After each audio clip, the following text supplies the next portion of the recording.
Hey everybody, it's Gregg Bendian here at the ProgCast, and I am doing a special episode today previewing the ProgStock 2022 festival, October 7th through 9th in Rahway, New Jersey. It's America's Northeast only international progressive music festival, and I highly recommend everybody check this out. It's a very exciting lineup, and it includes Project, Jonathan Mover and his gang playing all the progressive repertoire that you could ever want. Melanie Mao and Martin Schnella, Total Mass Retain, which is a Yes certified tribute band. Stickmen with, of course, Tony Levin, Pat Masalato, Marcus Reuter. IO Earth, District 97, Dave Cureton, Reuter, Motzer, Grohowski, and Beledo and His Friends. And that's just the first 2 days. The third day will be Pattern Seeking Animals, Orpheus Nine, Adam Holzman, and Brave New World, and a special appearance by Rachel Flowers with band. So I'm going to be music director on that and playing drums for her. That's very exciting. Lots to talk about with Rachel on that. So get your tickets at progstock.com, and I look forward to seeing you there. We're going to talk to some of the artists and get some insight into what they're going to be bringing to this incredibly cool festival. So I'm joined now by keyboardist composer Adam Holzman, and Adam is no stranger to jazz fans because he worked with people like Miles Davis, Wayne Shorter, Steps Ahead, and of course well known also to prog rock fans working with Steven Wilson and Steven from Porcupine Tree. So Adam's got a very interesting career and a lot of different areas of music that he works in. And he's going to be bringing his band, Brave New World, to ProgStock on Sunday, October 9th. Adam, welcome. Hey, Greg, how you doing, man? All right, good to see you, and excited to have your band on ProgStock. Tell me about that music. Tell me about how you end up with your special brand of jazz, rock, prog, whatever you want to call it. Right. Well, like Miles Davis once said, your style ends up being a combination of all the things you like. And that's basically what Brave New World is. I've come from, professionally anyway, a slightly more on the electric jazz side. So I have a deeper background on that than with the progressive rock. And but that said, I grew up first listening to Perpetual Change and Close to the Edge, at the same time doing massive bong hits with my friend and blasting Art Tatum at the same time. Right. So, I come from a somewhat diverse musical background, also having grown up in the music business. My father was the founder of Elektra Records. Jack Holtzman. For those who don't know, just throwing that in there, don't want to make too big a deal. But anyway, Elektra and none such. Elektra and none such. Well, let's diverge for 1 second. I have started doing an Elektra blog. Every 2 weeks on Facebook, I feature a new Elektra album that I remember growing up. The first one was Paul Butterfield. The second one coming up next week. Everyone get ready for Love. Oh, nice. The LA first rock band that Elektra signed. Anyway, back to Brave. Well, I guess they were a slight influence as well. Growing up around Elektra, I had a lot of contact with the Doors, and they were, of course, incredibly influential for me when I was younger. I was a big fan of Ray Manzarek. And then I got turned on to, I was listening to progressive rock and some jazz, and I got turned on to Keith Jarrett and Weather Report, and went more and more in that direction through my college years, and kind of came full circle. Well, I ended up playing with Miles, but Miles was at that point in more of a pop funk context. But this music we played in the course of a show was very much an overview of a lot of different parts of his career, because we would do things like Porsche and stuff that were reminiscent of Sketches of Spain and stuff like that. So with Miles, it was a very broad musical spectrum, and I had a chance to sort of develop my style there with creating soundscapes and orchestrations, spontaneous orchestrations, and also some doubling and things like that, which helped sort of beef up the whole sound. And that was more or less my role with Miles. But all these things come together with Brave New World, which is kind of a post-Miles, post-Weather Report, post-middle period Genesis, if you will, jazz rock band. And the guys in the band, first off, I'd like to mention my bass player for almost 25 years, Freddy Cash Jr., fantastic bass player, incredibly funky, kind of probably new to a lot of progressive rock fans, but his father was Freddie Cash Sr., one of the singers in the Ink Spots with Curtis Mayfield. So Freddie grew up with Curtis Mayfield, and so there's a little bit of that in the music as well. Also on saxophone, I have Ofer Asaf, who's ridiculously good. I'm very happy to have him. He's in and out of New York. He's flying in from Israel, and he's going to be playing some other gigs in New York. He works with Leonardo Moonjune on a number of projects too. Mm-hmm. I think, yeah, anyway, he's very good.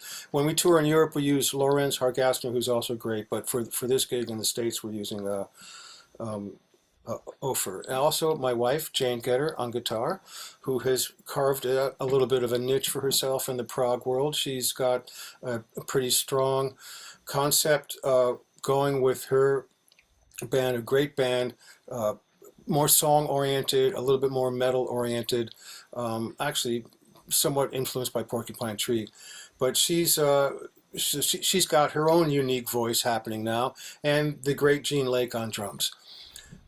Who I'm sure you're familiar with, Oliver Lake's son. You know, Gene Lake has played everyone from, well, a lot of jazz people, and also more on a more visible level with David Sanborn, Marcus Miller, Michele DiGuccello, etc. So it's a good mix of funk guys, rock guys, jazz guys, and that's kind of where I'm coming from. There's no vocals, but I think that, you know, there was a long time ago, jazz rock and progressive rock were very closely aligned. It wouldn't be you would go out and pick up Relayer and Where Have I Known You Before in the same record store run. And that kind of crosstalk doesn't seem to happen as much anymore. I feel sometimes progressive rock has gravitated towards more of a song-based 4/4 kind of format, and I miss the nimble, clever arrangements of bands like Yes and Gentle Giant in their heyday, and that was some of the stuff that inspired me. That's why I got into progressive rock and jazz rock. So anyway, I'm blabbing on. Let me continue. I'm going to be playing a lot of music from my most recent album, Truth Decay. Truth Decay is first record I've done that actually has a couple of vocal tracks, but it's also not under a band name. I had a lot of guest artists. It's a cavalcade of stars. People from the Steven Wilson Band on there, guys from my New York band, some other special guests.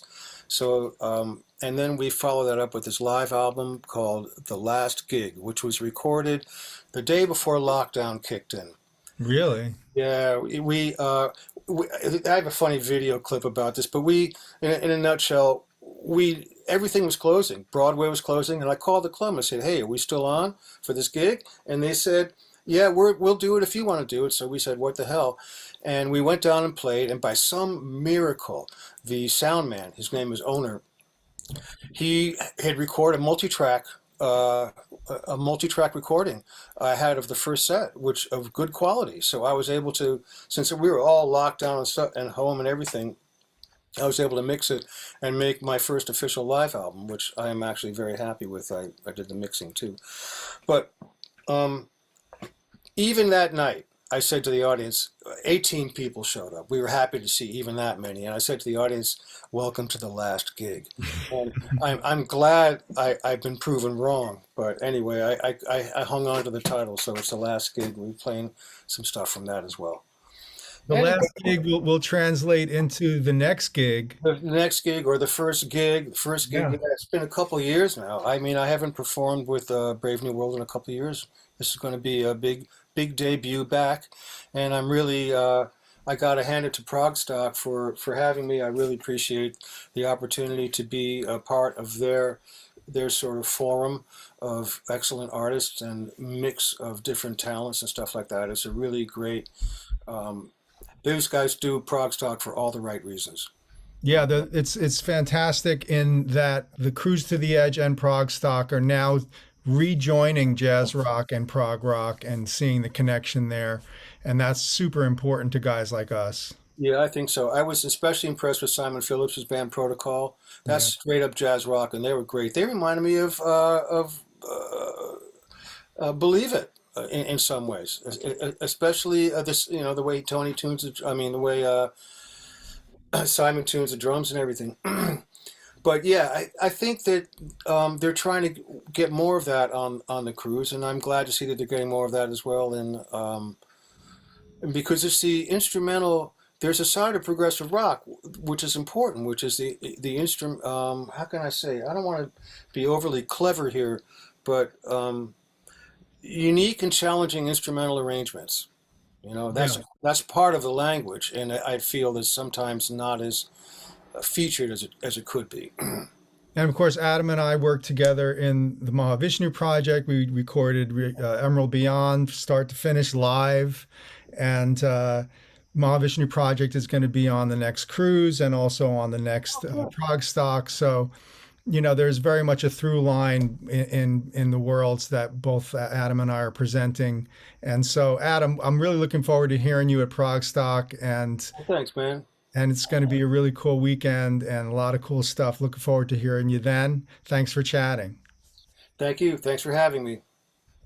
Hey, I'm joined by guitarist, singer, composer, multi-instrumentalist Shane Atkinson, and I am really happy to say that he's going to be performing with Evership and his band at the Sunday event, and that time scheduled to be announced. But Shane, Yeah. you're such an interesting mix of things musically speaking, and I wonder if you could talk a little bit about what you embrace about progressive music and what how it kind of comes through in your work. Right. So I guess with me, I'm old enough to have experienced progressive rock and not known it was progressive rock. It was just something that I liked, right? I mean, I think a lot of us were like that. It was the music that was being played, in the 70s and late 60s and 70s. And so it never really quantified to me as being something of a genre, but more as just something that connected with me. And when I started, I did music. I moved to Nashville in 88. Went to Belmont College here, which is a big university. Belmont and Vanderbilt are pretty much the big universities here, but Belmont's got a big focus on music and music business. And but I started playing so much that I actually dropped out and was on the road for about a decade, and then doing all kinds of different things, drums mostly at that time. But I did a lot of composition, and I would do a lot of album sweetening actually. So I was involved in the studio because I played keyboards as well and arranged and orchestrated. So for me, the progressive stuff, it was something that was kind of building up in me because I wasn't really doing progressive back in those days. It was more supporting other artists. And so when my son was born, I was in a band called Curious Fools, and we were about to be signed with Warner Brothers. They were actually signed with Warner Brothers, but my son was born. I wanted to get off the road, and so I did, and went into computers for a while. But during those years, I'm getting to your question. Sorry, a little bit long-winded. But during those years, I had a lot of this music pent up in me that I never really had gotten out as a player, because I didn't really have an opportunity to do my stuff. I was always a supporting player in those days. So eventually that stuff just built up in me, and it had to just come out. And what came out was what we now know as Evership, which ended up being somewhat progressive. And when I put the album out, honestly, I was so blind that there was a genre, a fairly large genre, that I really didn't know how it was going to be received. I thought maybe I would be criticized for playing Melotrons and Mini Moogs and a bunch of old crap, in 2016, and quite the opposite. The prog folks just sucked it up and loved it, and kind of got us on the map. So I guess that's why I'm in this industry. I didn't in this genre. It certainly wasn't something I tried to do. It's just something that happened.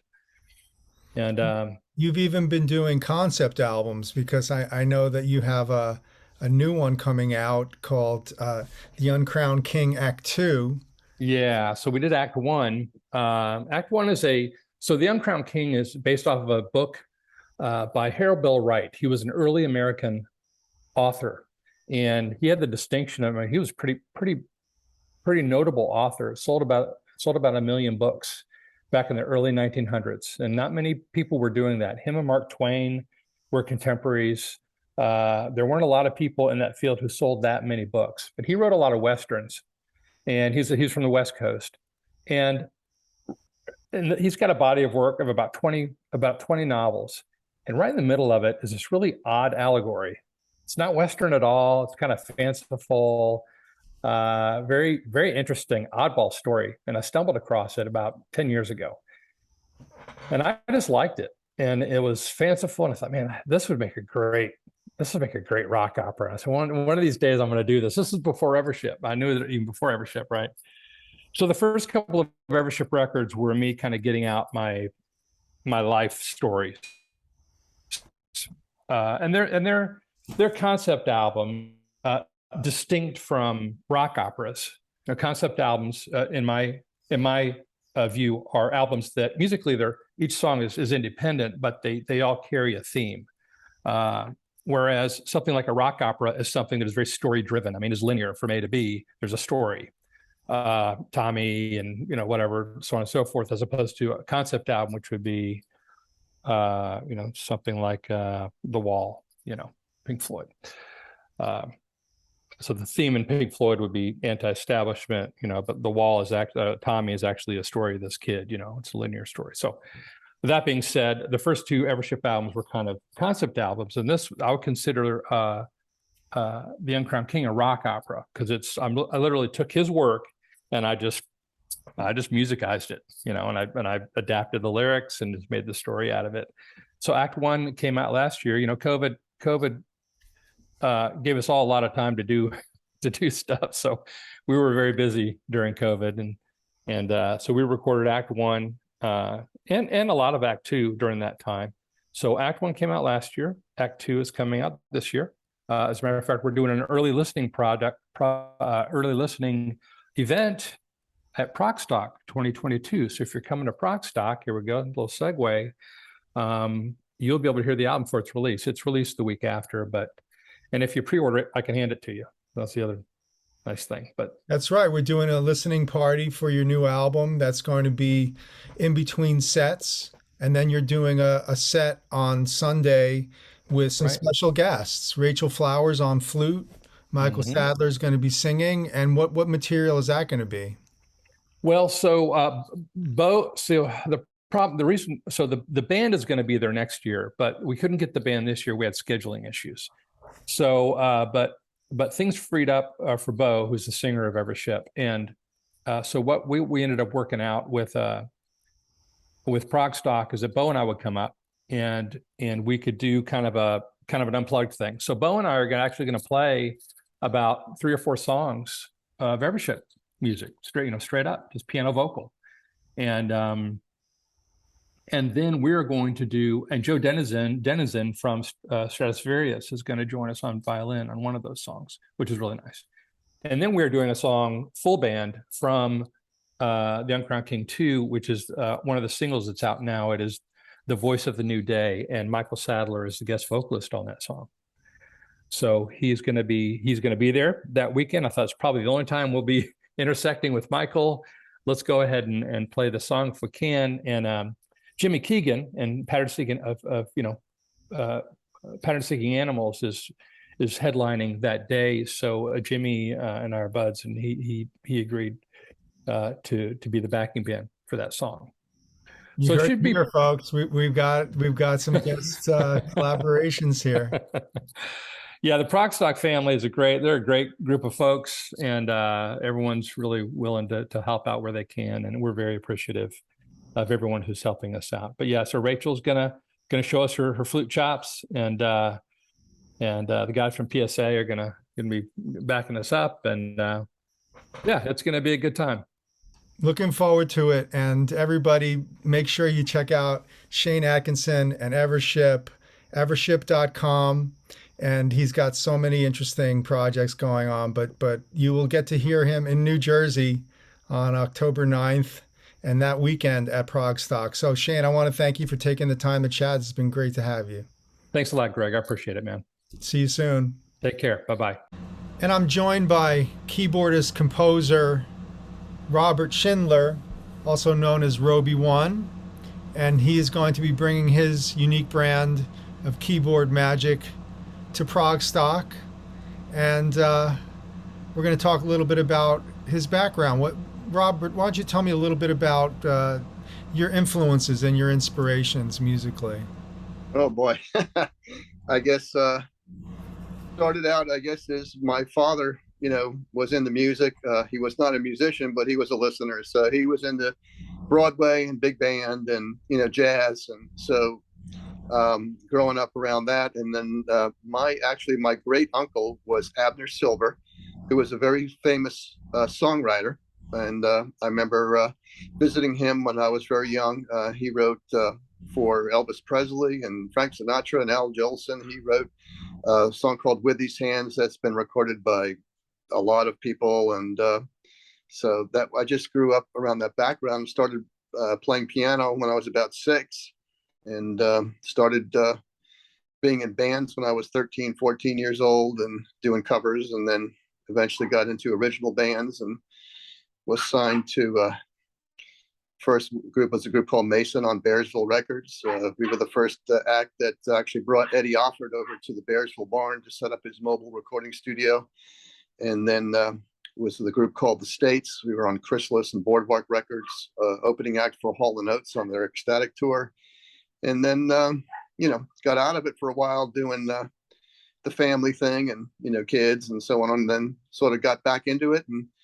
And all of a sudden there's social media, there's MySpace, and I started recording again, putting things out there, and my music started to get recognized. And I'm about to release my 7th solo album on Transglobal Records. And then there's, the whole story of, meeting Tom and ProgStock. And I don't know how much time you got. So tell me a little bit about what we're going to be hearing at ProgStock. Well, at ProgStock, I pretty much I'm in charge of the Bob Moog Foundation Park, which is across from the theater, and I bring like 8 keyboards up, and I perform in between the acts, and also welcome people to come, the other musicians, or to come up and jam with me, or for example, or if they just want to perform, like Rachel Flowers wants to come up and play my keyboards or play with me, whatever she wants to do, it's great. Or Melanie, Mao, and Martin Schindler, last time that they were here, they just did their own set in the park. And so there's just a lot of fun out there. And I think last time I played 9 one-hour sets over the 3 days out there, just keeping people, entertained in between the acts. Yeah, we should tell people that one of the cool things about ProgStock in Rahway, New Jersey, is that there is outside the theater, there's an outdoor venue park, which is going to contain a lot of live music, and will be really fun to get a change of scenery, go across the way and hang out in the park, hear Robert making his magic, and with a lot of special guests, sounds like. Absolutely. You never know what's going to happen at ProgStock. Cool. So what do you have planned as far as gear? Oh boy, let me see. I will be bringing, I have a Kurzweil 88 key that I use mainly for like piano and organ. I've got a Melotron Rolly C-board. I have an Alesis keyboard that I bring, a Hydrasynth will be coming, a classic Korg M3, and then I have a keytar, a Roland Axe Edge that I use wirelessly. Last year, I actually was able to like walk across the street with people out front of the theater playing with my stuff, with my loops playing across the street. It was fun. So spatialized music. Yep, absolutely. And of course, it wouldn't be a progressive music festival without the presence of a Melotron. Are you bringing an actual Melotron? It's the M4000D. It's the digital Melotron. So what are the sounds on that one? Oh, it has actually, I've got the expansion card. I have every sound of that was ever put on any Melotron or Chamberlain. Over 500 sounds available to me. 500. Yeah. So it goes beyond flute, brass, and choir and strings. Yes. Yes. It has everything from every Melotron or Chamberlain, everything that they ever recorded is available. Well, I'm going to be visiting you just to check that out. Absolutely. Yeah. That's awesome. Well, Robert, thank you so much. We're really looking forward to hearing you and having you on board again, and it's going to be a blast. So absolutely, I can't wait. All 3 days, right? The 7th, Yes. 8th, and 9th? Yes, I'll be playing all 3 days. I'll be out there early in the morning playing sort of quiet stuff while people are getting ready to go in. I love it. All right, man. We'll see you Great. then. Absolutely. Thank you. Take care. See you soon. I am joined now by Rachel Flowers. Rachel is an incredible musician, a multi-instrumentalist, keyboardist, guitarist, harp, incredible programmer, beautiful singer, and what a composer. And we're going to talk about all of that today because Rachel is coming to ProgStock. She'll be appearing as a special guest with some people's sets. And also, I will have the pleasure of playing drums with Rachel and putting an ensemble together for her to do some of her original music, which has not been performed live before. So this is a very exciting occasion that Rachel will get to hear some of her stuff played by people and in front of an audience. So Rachel, so nice to have you. Welcome. How are you doing? Doing great. So yeah, we've been talking, right? And we're getting stuff together for ProgStock. Yeah. Tell me a little bit about what you're going to be playing from your original stuff. Okay, so I'm going to be playing a few different songs. One song is going to be off of my first album called Listen, which is very jazz-inspired compositions. And then 2 rocking songs are going to be off of the latest album called Bigger on the Inside. So. Yeah, and your new album is very expansive in terms of instrumentation, and I know you did a lot of interesting orchestration and using really beautiful sounding sampling libraries. Thanks. So you're quite a programmer, are you? Mm-hmm. Yeah, I played it all live on the keyboard using sound libraries and stuff like that, and live instruments with microphones and no quantizing, stuff like that. No quantizing. I like that. Mm-hmm. Keeping it human. Yeah. Right? And Yeah. how about what would you say are some of the inspirations, influences that can be heard in these compositions that we're going to be performing at ProgStock?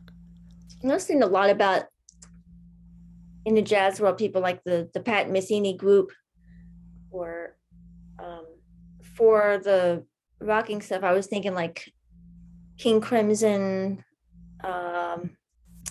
Keith Emerson, especially. Quite sure, just a bunch of things. So.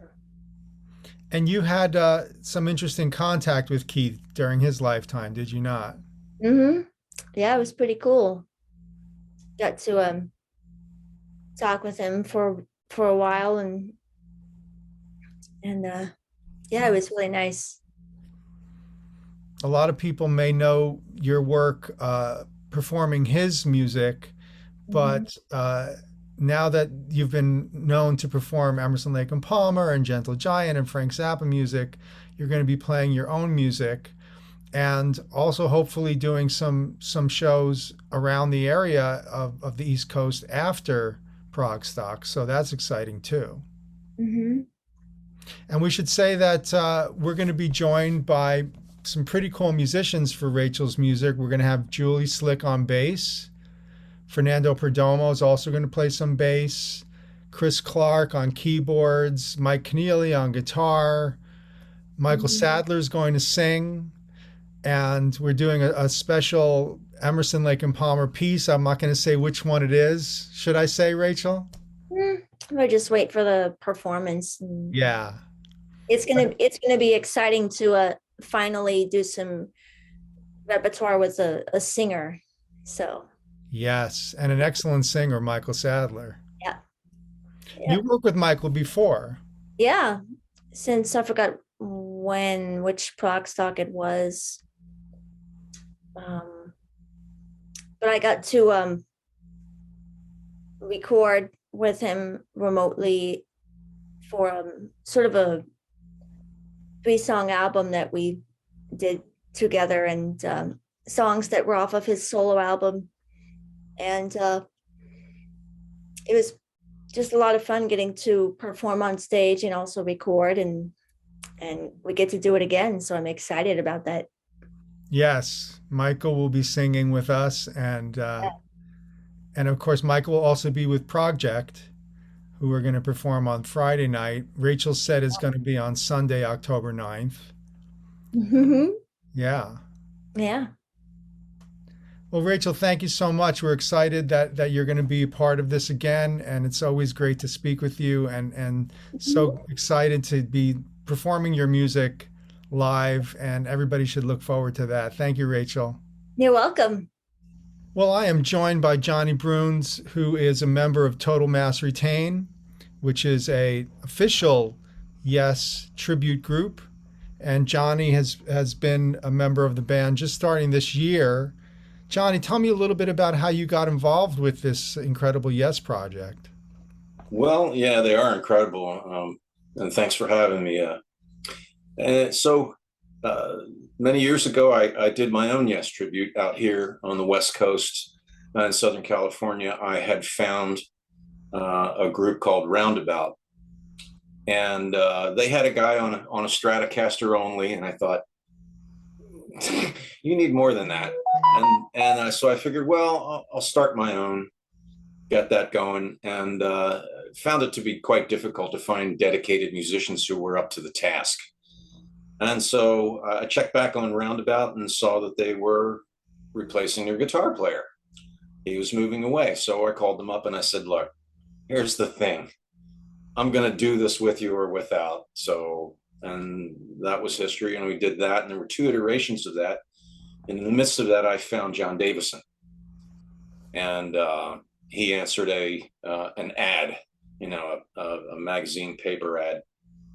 And I'll never forget it. We had the machine. You hit the button on the cassette recorder, right? And you have, hi, my name's John.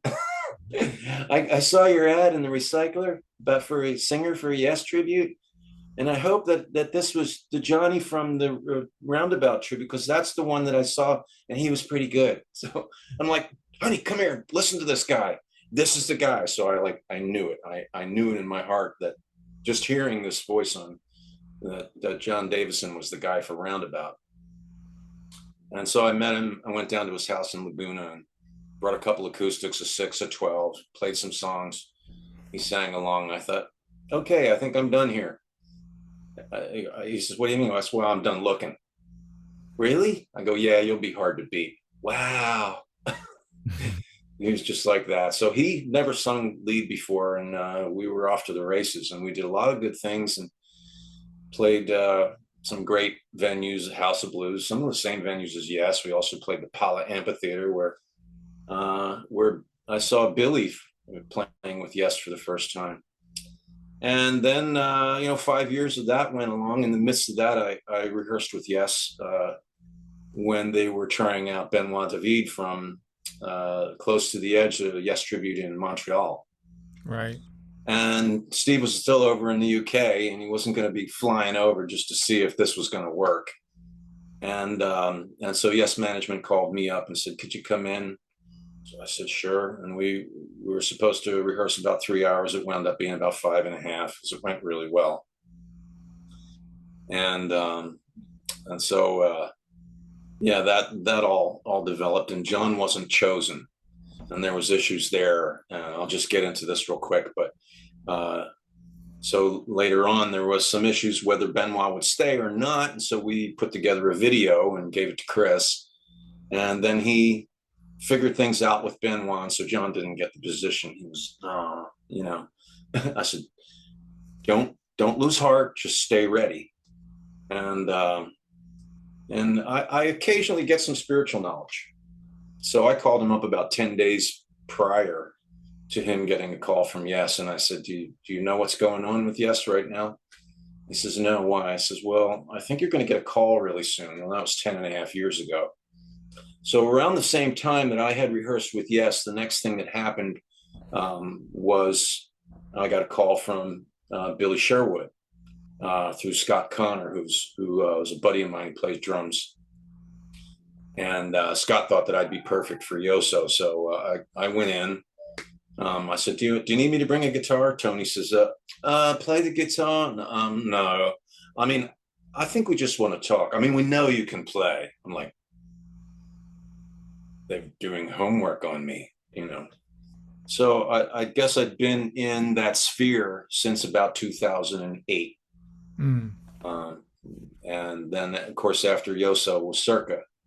And more recently, we did the Yes 50th anniversary tribute album, on which Joe played drums on Machine Messiah, and I played guitar. But when that project first got started was right at the end of Circa, and my time in Circa with Dave Kerzner, and with Tony Kaye and Billy, I recorded Yours Is No Disgrace. So I'm on 3 songs on that album. And then so in those Yoso days, we toured through and played BB King's in New York, and Mike Yes fan, who's Joey Cass's dad, is the perennial Yes fan. And even, you know, they all know who he is, right? They were just so hospitable to us, and so Joey and I had struck up a friendship. And when he'd come out here, we'd get together, you know, do some stuff, set up in a studio and play. And when he had this Yes tribute, it got going a few years back. I want to say it's like 3.5, going on 4 years. I'm not sure exactly. And I saw he had a buddy of his, young guitarist, playing, and he was maybe a little less invested. So I donated a guitar, and I think somebody else donated a guitar for that project. And then it was last year in the mid-fall, I guess, Joey called me and said, yeah, Mark's quit. So I said, well, I don't know anybody in your area. So we started talking about it, and I said, well, if we can do a decent enough sized venue that would anchor me, that would pay for the flights out, then we can, you know, we can go at it as long as we can, try and do that. Because I love playing Yes music, and I love Joe. And then I get out there in January, and we have one rehearsal to knock out things like Close to the Edge, and, you know, and they impressed me. So I didn't give them any word as to say, yes, I'll be your guy. I said, let's try a weekend, see how it goes. But I could tell after rehearsal, and so we had dinner at a really nice place right around the venue. And I said, if you still want me, I'm in, because I saw a goal, you know, a common philosophy to the music, detail oriented, great players, and, you know, so I was just really impressed. I've played in a couple of, like I said, different iterations of Yes tributes. I've done Yes music with Yes and members of Yes. These guys are really good. They're really, really good. Their hearts are, you know, way above the threshold for getting this job done faithfully. So important. You know, I spent a few years in the musical box doing the music of Genesis. And if you don't have that level of detail and commitment to the music, it's not going to work, because that's the kind of level and detail is required for that music. And to get the endorsement of Genesis as the way that your group has gotten the endorsement from Yes, that's no small thing. Yeah. And they got it without me. It's not even about me. Yeah. You know. So what can we expect to hear, generally speaking, from Total Mass Retain at the ProgStock this year? You mean you want to know the set? No, I want to know Bits, the eras. the eras. We will cover some of the early stuff before Steve, some of Peter Banks's guitar work that I do. We'll do at least a couple off of the Yes album, and not sure what we'll do off of Fragile. Seems like our deep Yes Head fan base has been, yeah, play roundabout or don't play it. They didn't really seem to care. There's always a good serving of whatever era that they love. So there's that, South Side of the Sky, and John, our keyboardist, he plays Awaken. I'm like, here's my cue. Get kind of sucked up into what he does. And of course we're going to do Close to the Edge. It's kind of a necessary thing. Will we do all of the album Close to the Edge? I think we got I think it's an hour and a half or hour and 40 set, something like that. So probably not, but I think we'll probably do Close to the Edge. We've really enamored with a couple songs off of Going for the One, like Awaken. So that's probably going to be played. And then we just did a fan poll and listed 4 different epics, and Gates of Delirium got the vote. So probably throw that in the set. And I'm excited about that. Gates of Delirium is just something you throw together. Well, I heard an interview from Chris Squire years ago, and the common question is, how do you put this stuff together? And in classic Chris fashion, he says, well, you got your drum parts, you got your bass parts, you got your keyboard parts, your guitar parts, you got your vocals and your words, and you put them all together and you got your song. So like I said, when I was so impressed with these guys back in January, we did one rehearsal and did a show after that. Was it perfect? No, it was like Steve House says, it's never perfect, but it was really good. I was really impressed, and so were guys from Yes. I'm still in contact with John Davison, and he said he said, wow, just one rehearsal? You got to be kidding me. So it's nice to have mutual support. And so, yeah, we're going to put it together. I fully believe it. We did a show down in Florida, Frog on the Ranch, right? And they gave us a little room, and we had 4 hours to rehearse, and we put together Awaken and all the other stuff that we did there. So Awaken's not simple, and so we would occasionally talk over the internet through video chatting about what this part sounds like or what the cue is on this, because as you know, you're saying musical box. Sorry, I didn't do it. I didn't know, but musical box has a really high reputation. So that these details, this kind of music is what I like to call interdependent. So you have a regular rock band, everybody's locking to the drummer. That rhythm section, puts it all together. But in progressive rock, you have tacits, changes, key changes, time signature changes. And some of these things are all cued by one particular member in the band, and they're what we call mechanisms or devices, that we use within music to say, this is what cues that. And if you're musically minded or ever been through that kind of a process, you recognize that we're all hanging on this one guy, and then we move to another guy, and and everybody takes their place of prominence in leading the groove in different sections, depending on what the structure of it is. But sometimes it's just that way. So it becomes very ear and monitor dependent. If your monitors aren't right, you're gonna have troubles, because you got to hear everybody. So we slap it together. Yeah.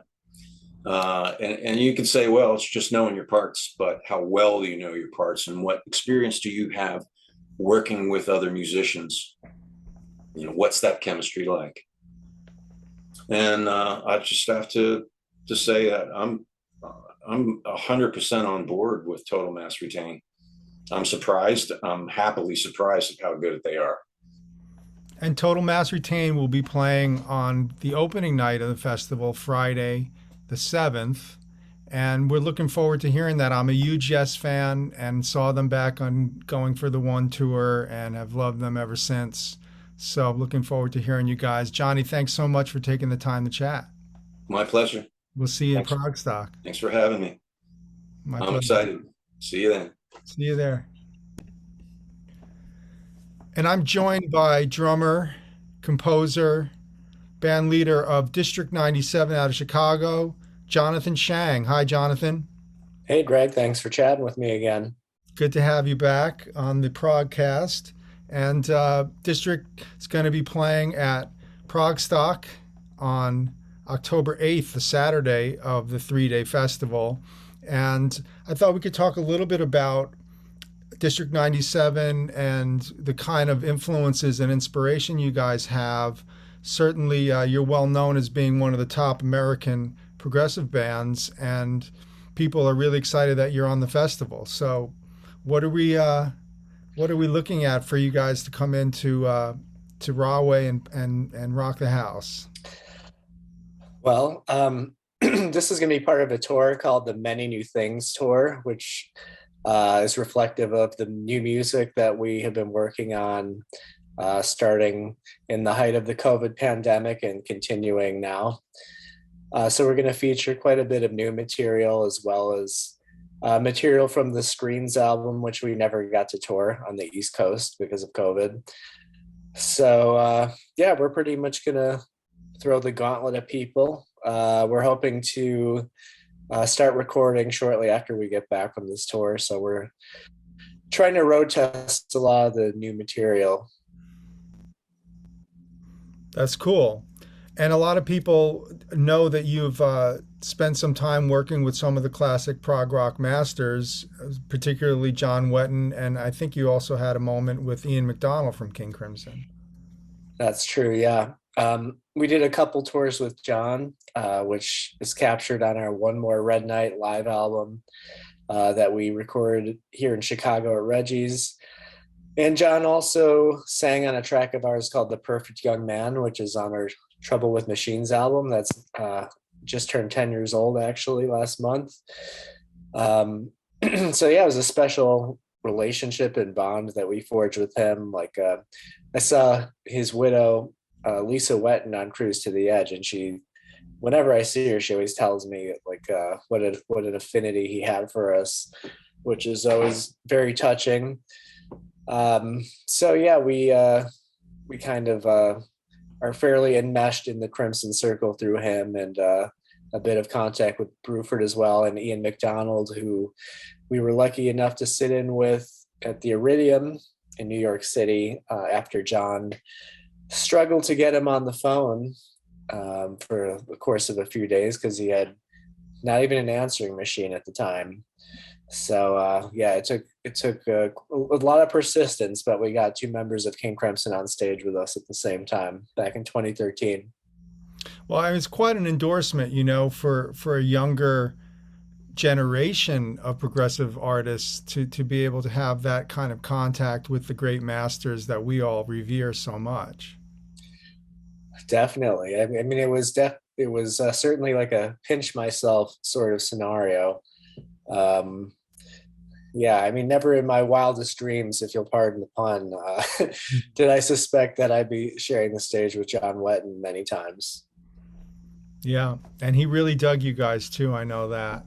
Yeah, and the feeling was mutual. Obviously, like he didn't, you know, come across as a guy past his prime or, you know, who was phoning it in. He took it all very seriously when he was working with us, and did whatever he could to put in the best performance that he could.